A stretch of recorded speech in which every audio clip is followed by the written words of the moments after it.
Welcome to information hub. বিদ্যালয়ের আইসি ইনস্ট্রাক্টরদের অর্থাৎ বিদ্যালয়ের কম্পিউটার টিচারদের যারা আইসিটি স্কুল প্রজেক্টের মাধ্যমে নিয়োগ হয়েছে তাদের মাইনে বৃদ্ধির জন্য অর্থাৎ ড্রাফট পে ফিক্সেশন অর্ডার চেয়ে পাঠালো স্কুল শিক্ষা দপ্তরের কমিশনার। আজকে এই ধরনের একটি নোটিশ পাওয়া গেছে। এখন দেখে নেব এই নোটিশে কি বলা আছে। এখানে এই যে নোটিশটি করা হয়েছে, যার মেমো নম্বর হচ্ছে 696, ডেট হচ্ছে 18/7/2024। নোটিশটি করা হয়েছে প্রতিটি জেলার ডিআইদের উদ্দেশ্যে এবং এখানে সাবজেক্ট আছে pay fixation in respect of IC instructor following memo number 1086, date 1/3/2024। অর্থাৎ যে ফিনান্সের মেমো 1086, ডেট 1/3/2024 অনুসরণ করে আইসিটি ইনস্ট্রাক্টরদের বেতন নির্ধারণ।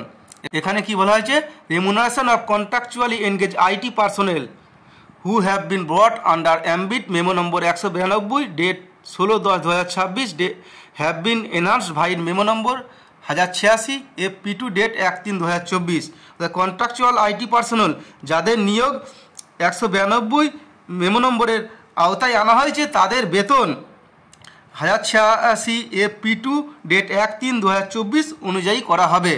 এর জন্য কি বলা হয়েছে, therefore you are requested to send a draft pay fixation order in respect of all IT personnel who have been engaged in phase 1 to 5 of ICT school project and come under 192 IT, date 16/10/2024। তাই সকল ICT কর্মীদের জন্য একটি draft pay fixation order অর্থাৎ খসড়া বেতন নির্ধারণের আদেশ পাঠানোর জন্য বলা হচ্ছে। যারা আইসিটি স্কুল প্রজেক্ট ফেজ 1 থেকে 5 মধ্যে নিযুক্ত আছে এবং 192 মেমো ডেট 16/10/2020 অধীনে এসেছে, তাদের ডকুমেন্টসগুলো অর্থাৎ তাদের পে ফিক্সেশন অর্ডার কপি পাঠানো হয়েছে কিসের পরে, after due scrutiny and verification of all document.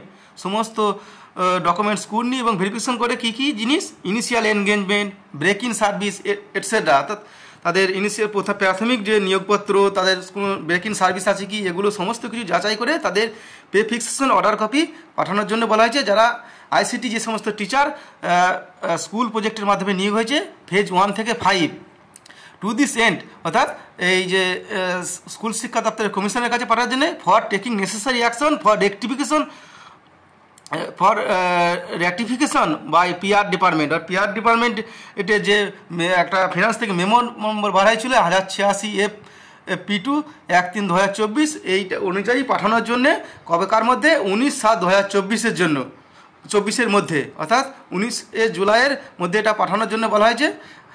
এখন আমরা দেখে নেব যে এই যে 1086 FP2 এই মেমো অনুযায়ী তাহলে যদি আইসিটি টিচারদের বেতন কত হবে, এখন আমরা সেটা দেখে নেব। তার আগে যদি আপনারা চ্যানেলটা এখনও পর্যন্ত সাবস্ক্রাইব না করে থাকেন এখনই সাবস্ক্রাইব করে দিন পরবর্তীতে আপডেট পাওয়ার জন্য এবং শেয়ার করে সকলকে এই বিষয়ে জানিয়ে দিন। এটা হচ্ছে ফিনান্স ডিপার্টমেন্টের সেই 1086 মেমো ডেট 1/3/2024। এখানে কন্ট্রাকচুয়াল যে সমস্ত আইটি পার্সোনাল আছে যারা 192 মেমো নম্বরের মধ্যে আসবে এবং তাদের বেতন কিভাবে কি হবে সেই বিষয়ে বিস্তারিত লেখা আছে। এখন এর পিডিএফ লিঙ্ক আপনারা ডেসক্রিপশন বক্সে পেয়ে যাবেন, সেখান থেকে আপনারা দেখতে পাবেন। এখন আমরা দেখে নেব আইসিটি যে টিচার আছে তাদের বেতন কিভাবে বৃদ্ধি হবে। এখানে দেখুন যে এখানে 1 নম্বর পয়েন্ট লেখা আছে data entry operator, computer operator যারা আছে তাদের ক্যাটাগরি এটা, তাদের মিনিমাম কোয়ালিফিকেশন কী লাগবে, graduation with certificate in computer application এবং প্রাথমিক বেতন কত দাঁড়াবে। এইটা যদি চালু হয় অর্থাৎ 1 এপ্রিল 2024 থেকে এটা চালু হবে এবং এর প্রাথমিক বেতন দাঁড়াবে 16,000 টাকা এবং বছরে 600 টাকা করে বৃদ্ধি পাবে। এরপরে দেখেছেন 5 বছর কমপ্লিট হওয়ার পর তাদের বেতন কত দাঁড়াবে, বেতন দাঁড়াবে 20,000 টাকা এবং তখন প্রতি বছর কত টাকা করে বৃদ্ধি পাবে, অর্থাৎ জুলাই যে ইনক্রিমেন্ট হবে প্রতি বছর 700 টাকা করে বৃদ্ধি পাবে এবং 10 বছর যখন তাদের হয়ে যাবে তখন বেতন কত দাঁড়াবে 25,000 টাকা এবং তখন বৃদ্ধিটা প্রতি বছর 800 টাকা করে, 700 জায়গায় 800 টাকা করে বৃদ্ধি পাবে।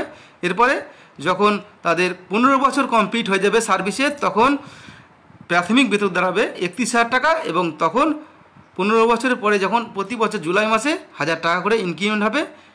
এই যে আপনারা অর্ডারটা দেখলেন এর পিডিএফ কপি ডেসক্রিপশন বক্সে পেয়ে যাবেন, ওখান থেকে ডাউনলোড করতে পারবেন ভিডিও ভালো লাগলে লাইক করবেন এবং শেয়ার করবেন। পরবর্তীতে এই ধরনের আপডেট পাওয়ার জন্য চ্যানেলটি অবশ্যই সাবস্ক্রাইব করে রাখবেন।